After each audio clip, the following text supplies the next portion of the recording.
Back in 2014, the NCAA introduced a groundbreaking four-team playoff to determine college football's national champion.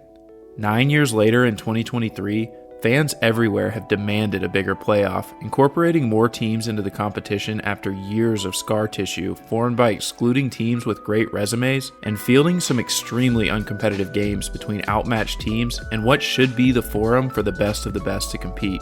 Today, I want to take a look back at the controversial decisions by the committee and some outcomes that have led the NCAA to launch a 12-team playoff format beginning in 2024. Before we get started, I want to thank you for your support of New Age Sports over the last few months. I haven't released any content since the preseason, but I've recently had some older stuff blow up. The Georgia Tech triple option video has been going crazy over the last couple of weeks, and that's all the encouragement I need to get back to creating content. If you haven't seen that video, go check that out, and as always, please subscribe to the channel for more college football videos, and leave this one a like if you enjoy it. So without further ado, here is part 1 of my retrospective on the 4-team college football playoff. Starting with the 2014 season, the college football playoff was implemented with a ton of excitement from college football fans. Remember that before this year, fans had suffered through 16 long years of the Bowl Championship Series, BCS, using a computer algorithm to spit out the top 2 teams who would play in the championship game. For years, fans had begged for more teams to have a shot at the title, as there were often at least 3 to 5 teams who could make a real case as the best team in America. Finally, fans got exactly that. The first ever college football playoff included 4 Power 5 conference champions, 12-1 Alabama, 12-1 Oregon, 13-0 Florida State, and 12-1 Ohio State. As excited as fans were to see these matchups, the first college football playoff also brought the first major controversy in the committee's decision to leave out the 11-1 Big 12 co-champions, TCU and Baylor.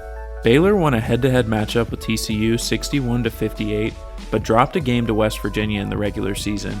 Both teams ran roughshod through the Big 12, blowing out most teams that they faced, and TCU actually entered Conference Championship Week as the number 3 team in the college football playoff rankings, while Baylor was number 6. It seemed like a foregone conclusion that the Horned Frogs would make the playoff, as they had no conference championship game, and their record was cemented at 11-1. Following Conference Championship Week, though, TCU dropped in the ranking from number 3 to number 6 despite not playing or losing that weekend. Ohio State had jumped the rankings after winning their conference championship game against Wisconsin handily, 59-0. The justification from the playoff committee was that their protocol prioritizes conference championships, strength of schedule, head-to-head competition, and common opponents among other factors. The Big 12 had no conference champion because they have no conference championship game and refused to name a champion between Baylor and TCU. Instead, the conference listed the 2 teams as co-champions despite Baylor winning a head-to-head matchup. This became a major source of frustration for the Big 12 Conference, but it is hard to argue that this Buckeyes team shouldn't have made the playoff. Ohio State took down Alabama in their semifinal matchup before winning the first ever college football playoff championship game against Oregon. That didn't make things any easier for TCU or the Big 12, who were left on the outside looking in, seemingly due entirely to the fact that they didn't have a conference championship game. The next year, the conference reintroduced their end-of-year conference championship game to increase their odds of putting a team in the playoff. Almost 10 years later, many still look back on this snub of TCU and wonder what this historically explosive offense could have done in the playoff.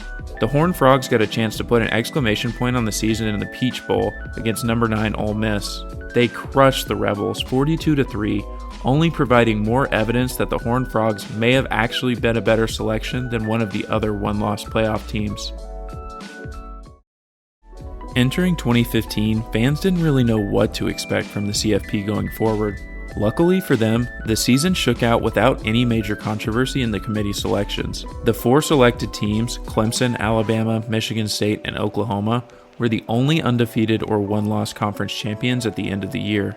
Pac-12 champion Stanford lost 2 games during the season and were left out, but the college football community accepted this as the appropriate outcome. That said, this year featured 2 semifinal matchups that weren't competitive at all. Clemson stomped Oklahoma 37-17, while Alabama dismantled Michigan State 38-0. Fans did start to wonder how Stanford or non-conference champions like Ohio State, TCU, or even a Group of 5 champion in Houston might have fared against these Alabama or Clemson squads. These teams all had impressive resumes and key wins on their schedules, even though they didn't win their conferences.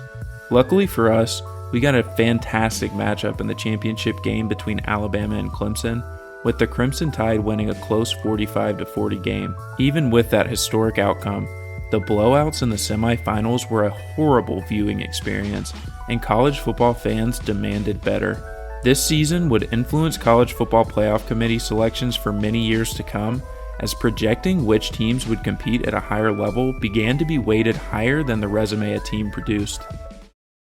The 2016 college football playoff mirrored 2015's in many ways.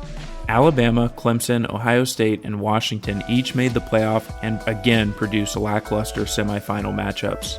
Alabama defeated Washington 24-7, and Clemson dropped Ohio State 31-0. The notable controversy in this year's selections was Ohio State.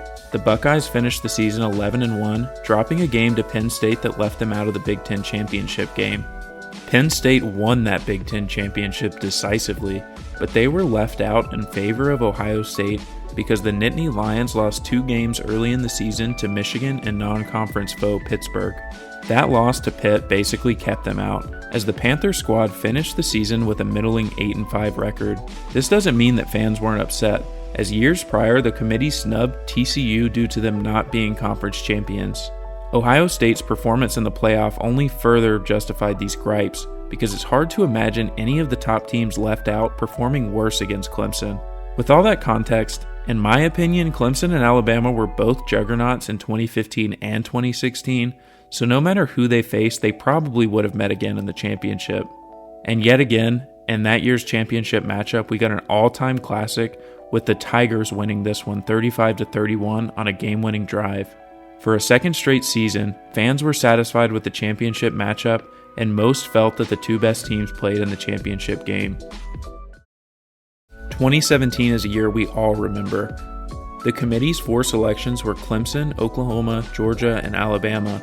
For the first time in the history of the college football playoff, we had a 4-team field with 2 teams from the same conference, Georgia and Alabama both representing the SEC.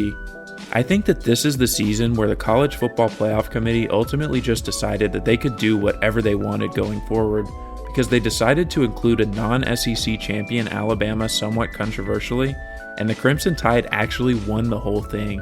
There are a few twists and turns to this story, the first of which is that 9-2 Auburn knocked off 11-0 Alabama in the Iron Bowl to close out the season. That game catapulted Auburn into the SEC championship game against Georgia, saving Alabama from a decisive matchup against the top team in the country. Georgia beat Auburn, leaving 2 one-loss teams out of the SEC. Another interesting factor considered by the community was the potential inclusion of Central Florida, a Group of 5 conference team with a fairly impressive resume. The Knights were undefeated American Conference champions, but they did only defeat one Power 5 opponent, the Maryland Terrapins, who finished a lackluster 4-8. The most forgotten, yet to me biggest injustice, is the way that things played out for Wisconsin. The Badgers finished the season 12-0, earning decisive victories over stiff Big Ten competition all throughout the year. Because of this, they earned a berth into the Big Ten championship game, which ultimately was their downfall. The Badgers dropped a tight game against Ohio State 21-27, serving as the only blemish on their otherwise perfect season. The ramifications of Alabama sitting on the couch and dodging a matchup with Georgia, while Wisconsin was punished for actually playing in a difficult conference championship game, still bothers me. If Alabama had not been able to win the championship from the 4 seed, I think you would still be hearing a lot about this decision, but the committee can actually point to this as a playoff decision that they got right despite protests from fans. The committee felt that they were legitimized in their decision and would use similar logic in future years' determinations because this Alabama team was able to run the table and win the championship. 2018's college football playoff featured some usual suspects, Alabama, Clemson, Oklahoma, and a new team in the mix, Notre Dame. Notable by their absence this season was the Big Ten, who failed to put a team in the playoff for the first time. Its conference champion was one-loss Ohio State, who dropped an ugly midseason matchup to Purdue. This didn't stop Buckeye fans from airing their frustrations though, as many felt Notre Dame's insistence on abstaining from joining a conference should be held against them. As mentioned earlier, the playoff committee has always claimed that conference championships are heavily considered when selecting the top 4. Ohio State hoped that their win in the Big Ten championship would prove enough to lift them over Notre Dame, but it did not. To make matters worse, Buckeye fans' frustrations were eventually vindicated as Notre Dame lost one of the ugliest semifinal matchups we've had to date in a 30-3 wallop at the hands of Clemson. On the other side, Oklahoma challenged Alabama, but ultimately fell 45-34. 2018 represents an interesting milestone as it's the first time that we saw a major blowout in the actual championship game. Clemson coasted to a victory over Alabama 44-16 that actually somehow felt even more lopsided. I remember watching this game and turning it off at halftime because it was so uncompetitive. Clemson had their way with Alabama, leading to some pretty low ratings for the penultimate game of the college football season. If there wasn't already incentive for the committee to prioritize quality matchups in the name of garnering higher TV ratings before, this game made that a new priority in future playoff selections. Oh, and UCF was undefeated again, but people don't really care as much about this season as they did in 2017. That'll do it for part 1 of this 2-part series. We've already seen a lot of drama and fan outrage, but the playoff only gets crazier in part 2. 2019 through 2023 had some of the wildest twists and turns in the history of the 4-team playoff. Thanks again for watching, and we'll see you soon.